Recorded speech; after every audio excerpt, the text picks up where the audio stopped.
Halo, apa kabar pemirsa? Senang sekali saya Wiki Adrian kembali menjumpai Anda dalam program Market Review, program yang akan membahas berbagai macam isu penggerak ekonomi Indonesia. Live streaming kami dapat Anda saksikan di www.idxchannel.com dan inilah Market Review selengkapnya.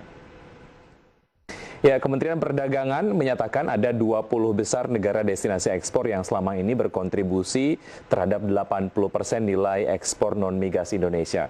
Dari negara-negara tersebut ada beberapa negara yang berpotensi terganggu akibat pandemi COVID-19.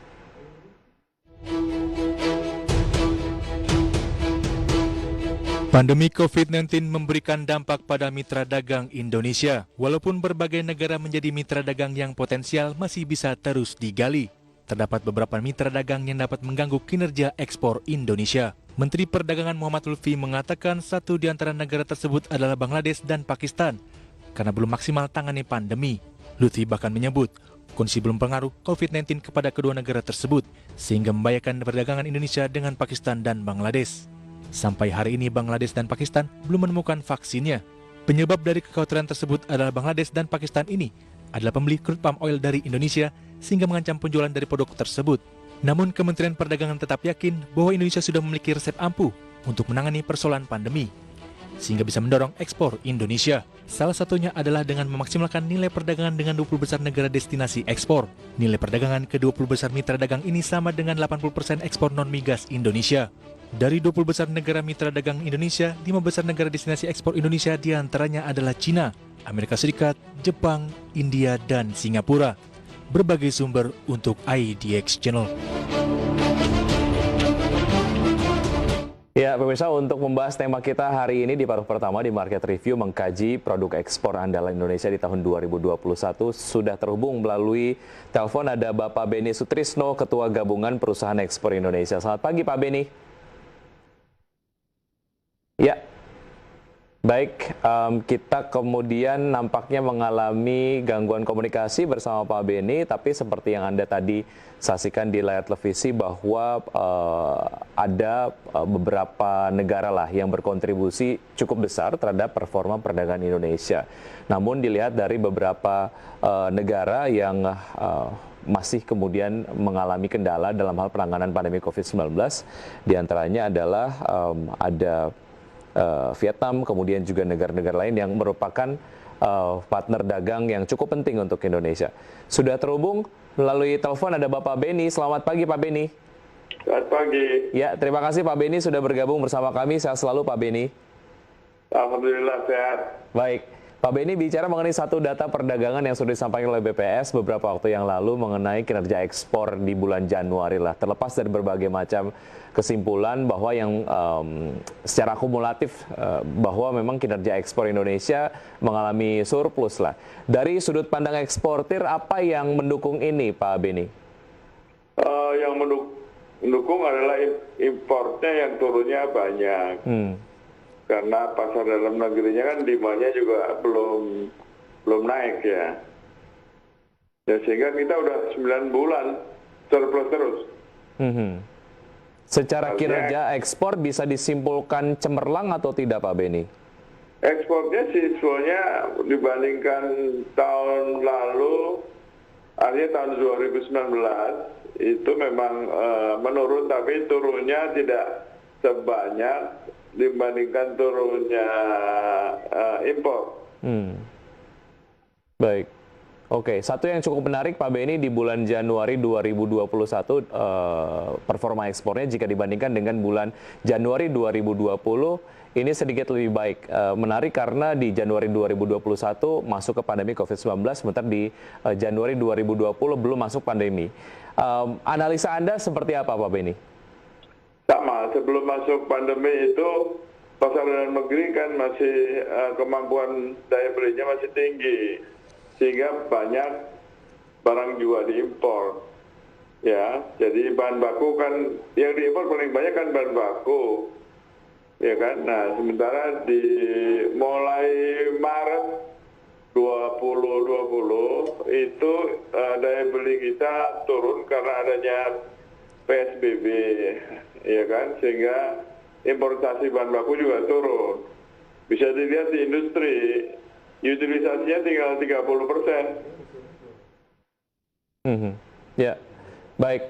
Kalau bicara mengenai apa yang sebetulnya dapat menjadi penopang kinerja ekspor di tahun 2020, seperti kita tahu kita punya banyak produk dan juga komoditas yang dari tahun ke tahun ini memang merupakan komoditas ataupun produk yang berkontribusi besar lah terhadap performa ekspor Indonesia. Di tahun 2021 ada perubahan atau memang masih berkisar di itu saja, Pak Beni? Saya kira masih berkisar itu aja. Misalnya terbesar kan minyak nabati, ya, karena adanya perang ekonomi antara China sama Amerika, maka importasi minyak nabati dari non kelapa sawit itu menurun, sehingga mereka akibatnya naik harganya, sehingga berpaling ke kelapa sawit. Untuk secara performa dari kinerja kelapa sawit sendiri, tahun 2021 akan tetap menarik, Pak Beni? Sangat menarik. Ya. Karena ada kebijakan pemerintah untuk biodiesel atau bahan bakar dalam negeri, sehingga volume yang diekspor akan berkurang, itu akan menaikkan harga. Baik. Tapi secara volume seperti apa? Apakah ini memberikan dampak kepada eksportir? Kalaupun memang secara permintaan di domestik ini akan naik begitu dan volume untuk ekspor artinya dikurangi. Artinya secara volume sebetulnya ini akan mempengaruhi income yang kebetulan didapat oleh teman-teman eksportir atau tidak? Ya, itu di-offset dengan harga kenaikan ekspor. Baik. Untuk permintaan dalam negeri, apakah cukup menarik secara formulasi harganya, Pak Beni, menurut Anda di komoditas kelapa sawit? Sampai hari ini masih menarik. Baik, dalam formulasi harga, apakah memang teman-teman pengusaha memberikan banyak input? Saya kira iyalah, karena ini kan hukum pasar, ya, dan ini akan memberikan peningkatan pendapatan kepada para petani kebun kelapa sawit. Baik, selain minyak nabati ada beberapa komoditas lain lah yang kebetulan saya juga sempat membaca di mana Anda sempat diwawancara oleh beberapa media lah mengenai ada exotic fruits, kemudian ada hal-hal lain lah. Nah, secara volume seperti apa? Misalnya untuk komoditas exotic fruits saja yang diproduksi oleh Indonesia, akan seberapa menarik tahun 2021, Pak Beni? Ya, exotic fruit itu menariknya dia pasti harus fresh. Nah, di sini memang menarik, tinggal sekarang ongkos logistik, karena logistiknya harus melalui udara. Yang kedua adalah persyaratan karantina, setiap negara berbeda. Sampai hari ini kita tidak bisa menembus ekspor mangga segar ke Korea Selatan. Sudah 16 tahun balik karantina kita mencoba agar bisa masuk, tapi belum bisa masuk. Sementara kita bisa masuk ke Jepang. Yang secara kualifikasi produk yang masuk ke Jepang biasanya agak lebih ketat dibandingkan dengan negara-negara lain, begitu ya Pak Beni ya? Harusnya. Baik, apakah teman-teman eksportir melihat ini sebagai sebuah mekanisme perlindungan industri buah-buahan lokal di Korea Selatan? Kita spesifik bicara seperti itu.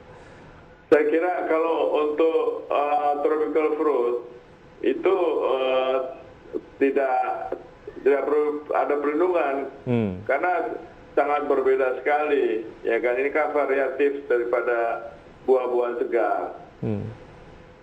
Dan sebetulnya Korea Selatan juga tidak banyak memproduksi itu, begitu ya? Betul. Baik, mungkin concernnya adalah bagaimana dari sudut kesehatan dan lain sebagainya. Oke, Pak Beni, kita jeda sejenak, kita akan lanjutkan usai jeda berikut ini, dan pemirsa tetap di Market Review, usai jeda kami akan segera kembali.